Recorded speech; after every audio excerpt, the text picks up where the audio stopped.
आर्यन और मीरा की शादी को अभी कुछ ही महीने हुए।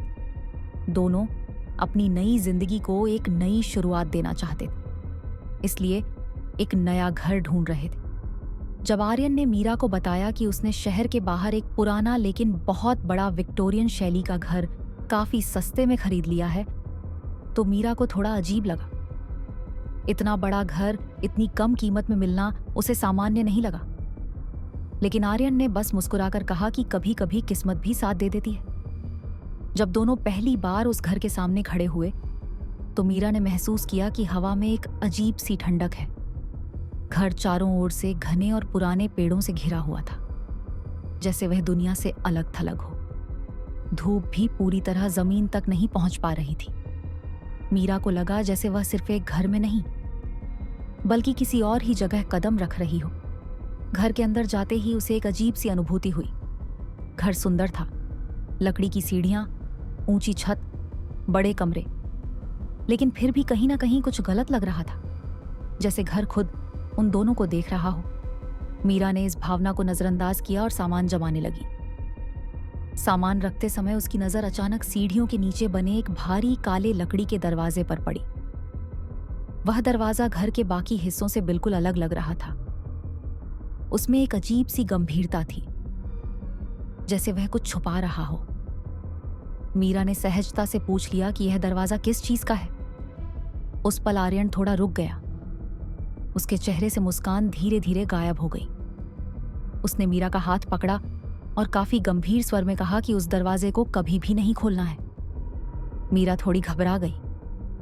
उसने पूछा कि क्यों, अंदर क्या है? आर्यन ने बताया कि वह तहखाना है जहां नींव कमजोर है और कुछ जहरीली दवाइयां रखी हुई हैं। उसकी आवाज में चेतावनी थी, लेकिन साथ ही कुछ और भी, जैसे डर। मीरा ने हाँ में सिर हिला दिया, लेकिन उसी पल उसके मन में एक छोटी सी जिज्ञासा जन्म ले चुकी थी। कुछ दिनों बाद आर्यन दफ्तर चला गया और मीरा घर में अकेली रह गई। जैसे जैसे दिन आगे बढ़ता गया, घर की खामोशी उसे भारी लगने लगी। कभी कभी उसे लगता जैसे कोई उसे देख रहा हो। पाइपों से आने वाली आवाजें और पुरानी लकड़ी की चरमराहट उसके दिल की धड़कन तेज कर देती। एक दिन जब वह बैठक साफ कर रही थी तो अचानक उसे सीढ़ियों के नीचे से टिक टिक की हल्की सी आवाज सुनाई दी। पहले उसने सोचा कि यह घर की सामान्य आवाज होगी, लेकिन उसके पैर अपने आप उस काले दरवाजे की ओर बढ़ने लगे। उसने दरवाजे से कान लगाया। अंदर से एक अजीब सी गूंज आ रही थी। तभी उसकी नजर कुंडी पर पड़ी। वह पूरी तरह बंद नहीं थी। उसका दिल जोर जोर से धड़कने लगा। उसने खुद को समझाया कि वह सिर्फ एक बार देख लेगी। दरवाजा खोलते ही सीलन और सड़ी हुई बदबू बाहर आ गई। मीरा ने अपने फोन की टॉर्च जलाई और धीरे धीरे पत्थर की सीढ़ियों से नीचे उतरने लगी। तहखाने में पहुंचकर उसने देखा कि वहां कुछ भी नहीं था। सिर्फ बीच में एक पुरानी लकड़ी की मेज रखी हुई थी। मेज पर एक पुराना टेप रिकॉर्डर पड़ा था, धूल से भरा हुआ। मीरा ने कांपते हाथों से धूल साफ की और जैसे ही उसने टेप देखा, उसकी सांस रुक गई। टेप पर उसी का नाम लिखा था, मीरा। उसे लगा शायद यह कोई मजाक है। उसने हिम्मत करके प्ले बटन दबाया। पहले कुछ सेकंड सिर्फ खरखराहट की आवाज आई, फिर अचानक एक चीख सुनाई दी। वह आवाज मीरा की अपनी थी, मदद के लिए चिल्लाती हुई। मीरा का पूरा शरीर सुन्न पड़ गया।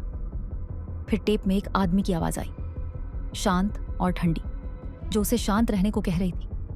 वह आवाज आर्यन की थी, लेकिन काफी जवान लग रही थी। डर के मारे मीरा ने टेप बंद कर दिया। तभी उसकी नजर दीवार पर टंगे एक पुराने कैलेंडर पर पड़ी। उस पर साल 2006 लिखा हुआ था। मीरा का दिमाग घूम गया। 2006 में वह सिर्फ 5 साल की थी। फिर टेप में आवाज किसकी थी? तहखाने के एक कोने में उसे एक छोटी सी डायरी मिली। जब उसने डायरी खोली तो हर पन्ने पर एक ही तारीख लिखी थी, 6 जनवरी। हर साल वही तारीख, और हर पन्ने पर लिखा था कि प्रयोग असफल हो गया। मीरा को धीरे धीरे समझ आ गया कि वह इस घर में आने वाली पहली मीरा नहीं है। तभी ऊपर से दरवाजा जोर से बंद होने की आवाज आई। मीरा ने ऊपर देखा।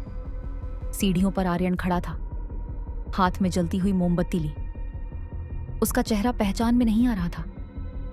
मीरा ने पूछा कि वह 20 साल पहले कैसे हो सकती है।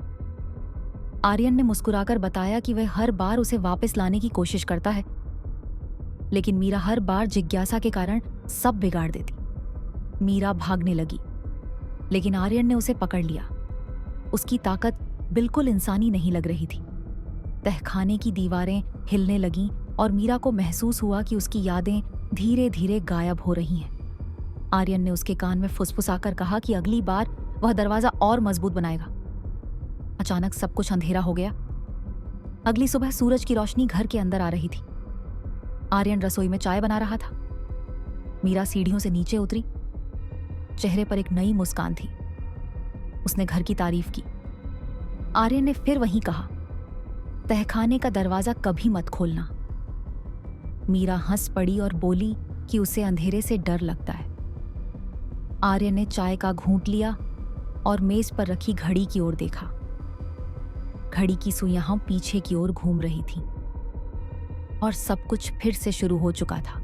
क्या यह कहानी यहीं खत्म हुई या वक्त ने फिर कोई नया खेल शुरू कर दिया? कुछ राज सिर्फ छुपते हैं, मिटते नहीं। अगर आपको यह रहस्य पसंद आया हो तो वीडियो को लाइक करें, शेयर करें और ऐसी ही सस्पेंस कहानियों के लिए स्टोरी संदूक को सब्सक्राइब करें।